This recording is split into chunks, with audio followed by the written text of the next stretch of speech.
ব্যাপার হইল কি এই কারণে গানের মধ্যে বেশি কথা কই না, বেশি কথা কোন ভালো না। মাতালা একটা গান লেখছিল, যদি আমি তো লাজে মরে কি যে করি গলায় বিপদ করে রাখতে পারো ভালো গান শিখিয়া,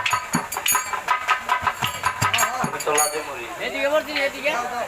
এই গান না শিখিয়া কিছু মাইয়া গানের সুযোগ নিয়া বছর বছর বয়স 7-8 গান দিয়া।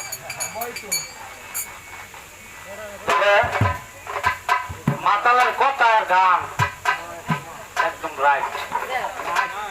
এই কারণে গানের জগৎটা পাবেন আস্তে আস্তে আস্তে আস্তে বন্ধ হয়ে যাবে। কারণ কত গান বোঝো না তো, খালি বলে বিচার দাও। যার ভিতরে সেল আছে সে শোনো বিচার, আর যে গুরু ধরার লোক সে কখনো বিচার দাম শুনতো না।